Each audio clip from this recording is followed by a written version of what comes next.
안녕하세요. 기갑소녀입니다. 마른 전투 얘기를 하면서 이기고 있던 독일군이 난데없이 뒤로 물러나면서 프랑스가 얼떨결에 이기게 된 전투다라는 얘기를 한 적이 있는데요. 사실 독일이 왜 이런 결정을 내렸는지 지금도 미스테리예요. 전쟁이 끝난 후에 독일 의회가 장군들을 불러서 청문회를 했을 정도인데요. 그렇다면 이 결정은 어떻게 내려졌을까요?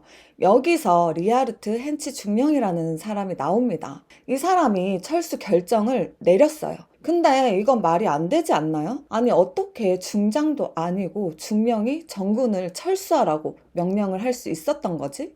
헨치 중령은 정복과 장교인데요. 총참모장이었던 몰트케와 2군 사령관이었던 빌로우 장군의 신임을 받는 부하였어요.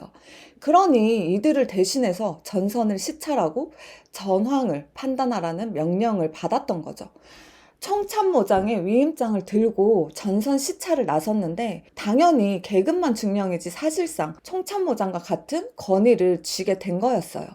헨치 중령이 전선을 순서대로 시찰하면서 마지막으로 시찰한 1군과 2군의 거리가 60km나 벌어져 있다는 걸 알게 돼요. 게다가 이쯤에서 새로 도입된 항공정찰이라는 첨단 기술이 뜻하지 않게 독일의 뒤통수를 칩니다. 비행기가 전선 위를 날아가면서 정찰을 하는데 독일 1군과 2군의 벌어진 틈을 영국군이 비집고 들어오는 거예요.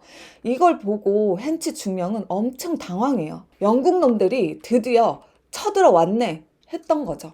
독일은 프랑스를 우습게 보면서도 영국군의 군사력만큼은 부담스러워 했었는데요. 자신들이 불안해하는 틈을 영국군이 파고든다는 생각에 1914년 9월 9일 철수를 결정하게 됩니다. 그리고 총참모장 몰트케는 이걸 그대로 받아들이게 돼요. 그런데 알고 봤더니 사실 영국군은 공격이 아니라 수색 정찰을 하려고 이 지역으로 들어온 거였어요. 일설에 의하면 영국군 부대가 그 길을 잃고 헤매던 중이라는 얘기도 있었고요. 1군과 2군의 거리도 실제로는 그렇게 위험할 만큼 떨어져 있었던 것도 아니었어요. 하지만 지나치게 신중했던 헨치 중령이 지레 겁을 먹었던 거고 소심한 총참모장이 이 결정을 받아들이면서 독일은 승리의 기회를 완전히 놓치고 맙니다. 이건 총참모장의 소심함과 실제 야전에 대해선 잘 모르고 책상에 앉아서만 근무했던 정보 장교의 탁상 공론이 만난 결과였죠.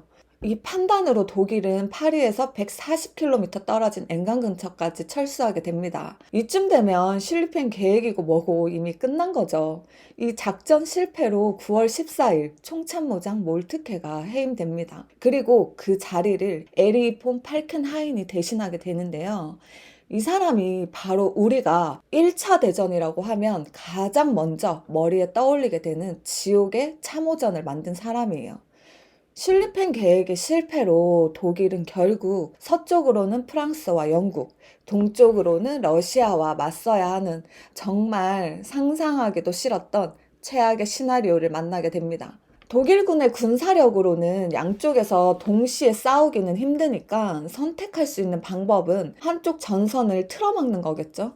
독일의 입장에서는 서부 전선은 자신들이 프랑스로 침공에 들어가는 거고 동부 전선은 러시아로부터 침공을 당하는 거니까 서부 전선을 틀어막고 그 자리에 눌러앉는 것이 손해보지 않는 장사라는 생각이 들었을 거예요.